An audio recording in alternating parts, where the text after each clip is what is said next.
Lasagna will be ready in 21 minutes. Here we go.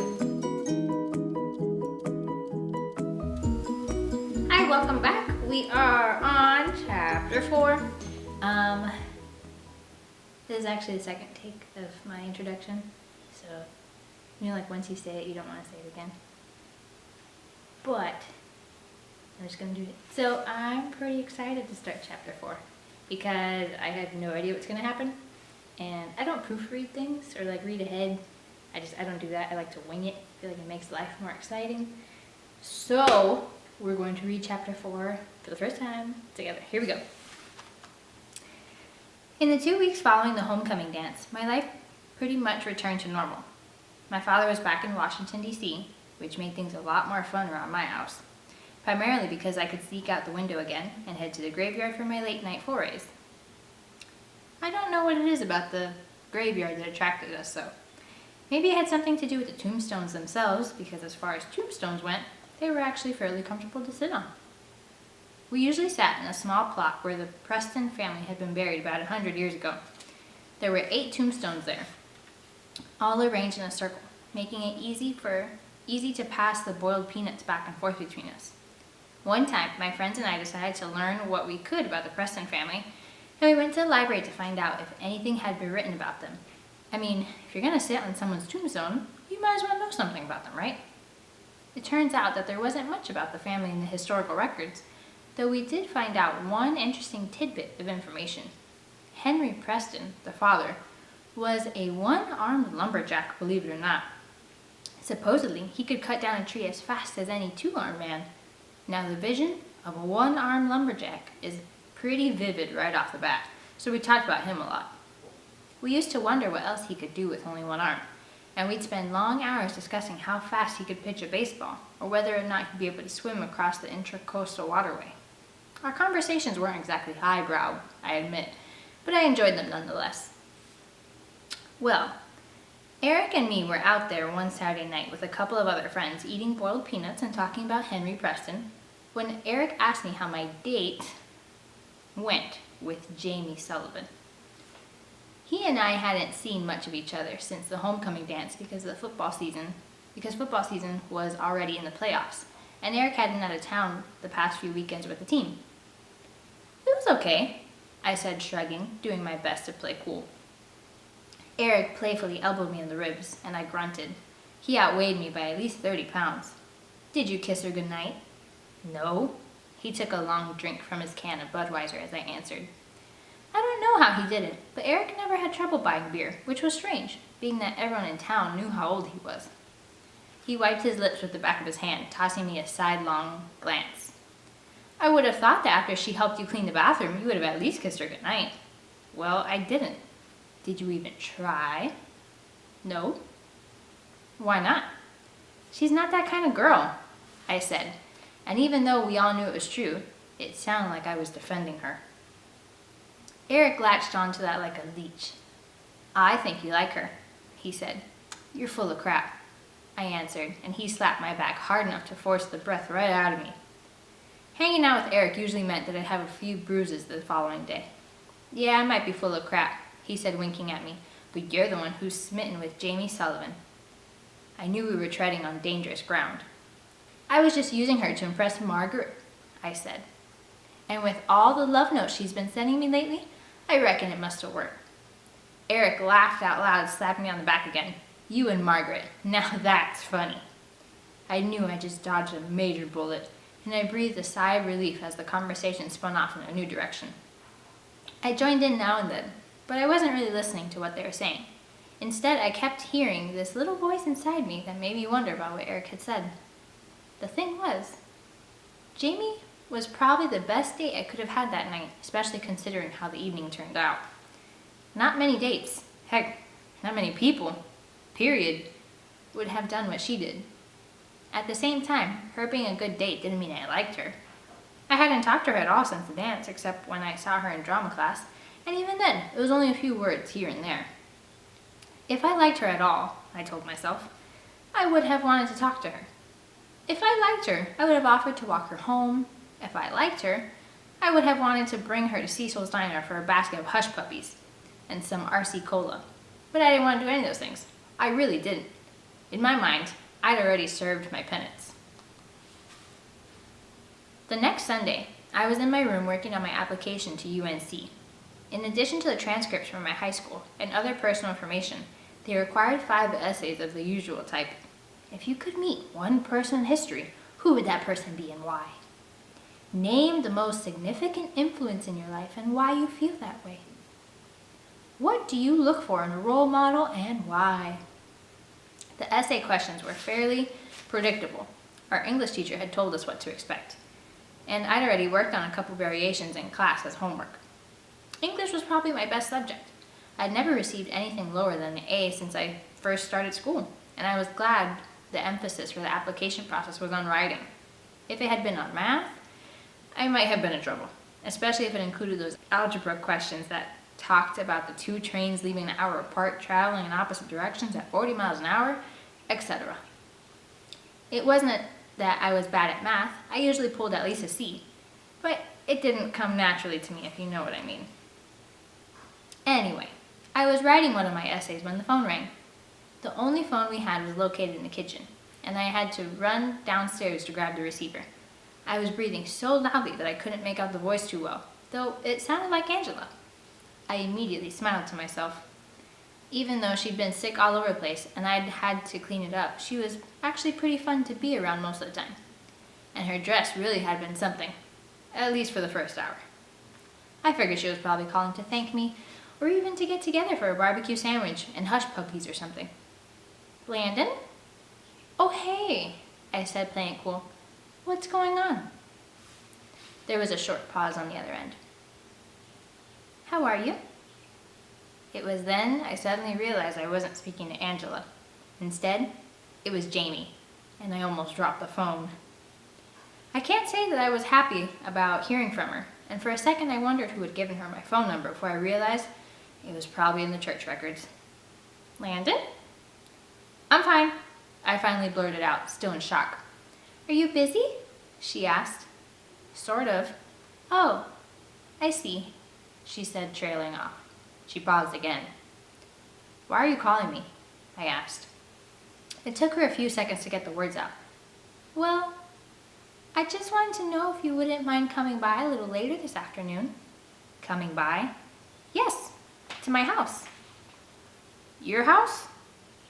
I didn't even try to disguise the growing surprise in my voice. Jamie ignored it and went on. There's something I want to talk to you about. I wouldn't ask if it wasn't important. Can't you just tell me over the phone? I'd rather not. Well, I'm working on my college application essays all afternoon, I said, trying to get out of it. Oh, well, like I said, it's important, but I suppose I can talk to you Monday at school. With that, I suddenly realized that she wasn't going to let me off the hook, and that we'd end up talking one way or another. My brain suddenly clicked through the scenarios as I tried to figure out which one I should do. Talk to her where my friends would see us, or talk to her at her house. Though neither option was particularly good, there was something in the back of my mind reminding me that she'd helped me out when I really needed it.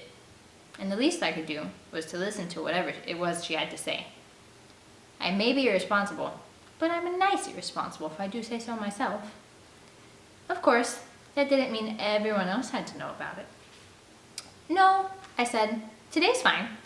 We arranged to meet at 5 o'clock, and the rest of the afternoon ticked by slowly, like the drips from Chinese water torture. I left my house 20 minutes early, so I'd had plenty of time to get there. My house was located near the waterfront in the historic part of town, just a few doors down from where Blackbeard used to live, overlooking the intracoastal waterway. Jamie lived on the other side of town, across the railroad tracks, so it would take me about that long to get there. It was November, and the temperature was finally cooling down. One thing I really liked about Beaufort was the fact that the springs and falls lasted practically forever. It might get hot in the summer or snow once every 6 years, and there might be a cold spell that lasted a week or so in January. But for the most part, all you needed was a light jacket to make it through the winter. Today was one of those perfect days, mid-70s without a cloud in the sky. I made it to Jamie's house right on time and knocked on her door. Jamie answered it, and a quick peek inside revealed that Hegbert wasn't around. It wasn't quite warm enough for sweet tea or lemonade, and we sat in the chairs on the porch again without anything to drink. The sun was beginning to lower itself into the sky, and there wasn't anyone on the street. This time, I didn't have to move my chair. It hadn't been moved since the last time I'd been there. "Thank you for coming, Landon," she said. "I know you're busy, but I appreciate you taking your time to do this." "So, what's so important?" I said, wanting to get this over with as quickly as possible. Jamie, for the first time since I'd known her, actually looked nervous as she sat with me. She kept bringing her hands together and pulling them apart. "I wanted to ask you a favor," she said seriously. "A favor?" She nodded. At first I thought she was going to ask me to help her decorate the church like she'd mentioned at homecoming, or maybe she needed me to use my mother's car to bring some stuff to the orphans. Jamie didn't have her license, and Hegbert needed their car anyway, being that there was always a funeral or something he had to go to. But it still took a few seconds for her to get the words out. She sighed, her hands coming together again. "I'd like to ask you if you wouldn't mind playing Tom Thornton in the school play," she said. Tom Thornton, like I said before, was the man in search of the music box for his daughter, the one who meets the angel. Except for the angel, it was far and away the most important role. "Well, I don't know," I said, confused.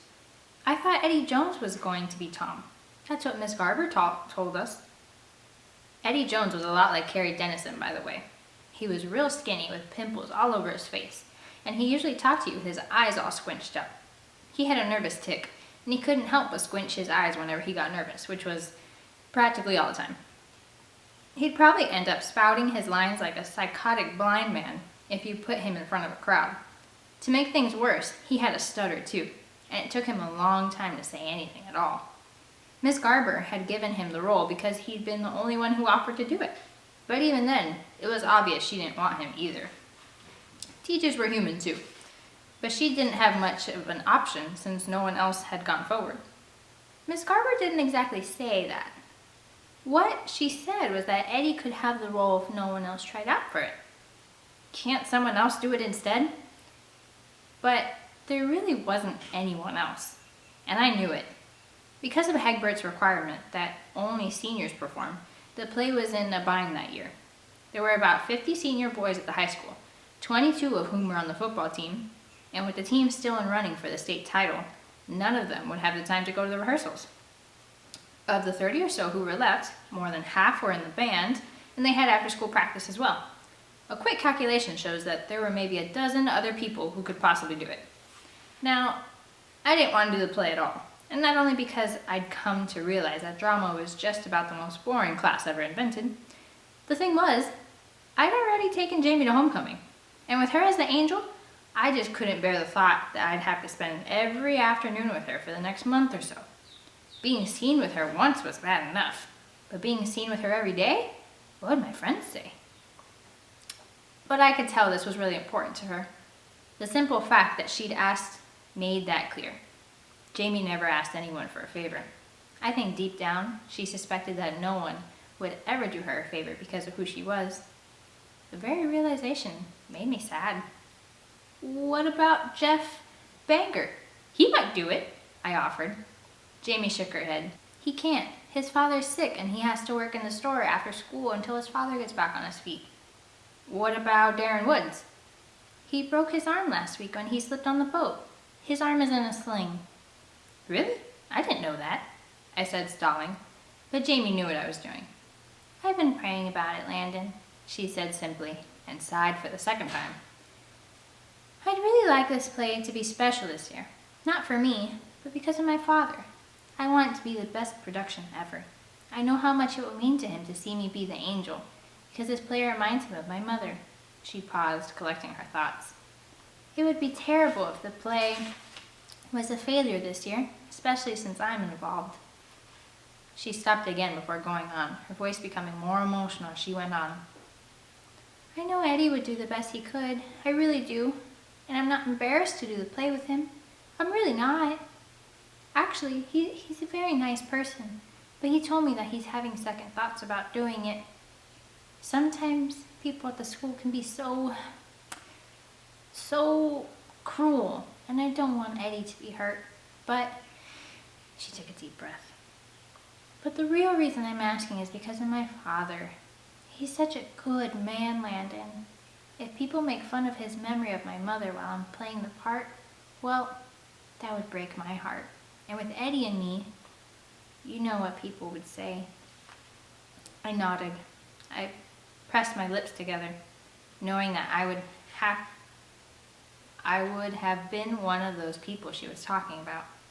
In fact, I already was. Jamie and Eddie, the dynamic duo, we called them after Miss Garber had announced that they'd be the ones doing the roles. The very fact that it was I who had started it up made me feel terrible, almost sick to my stomach. She straightened up a little in her seat and looked at me sadly, as if she already knew I was going to say no.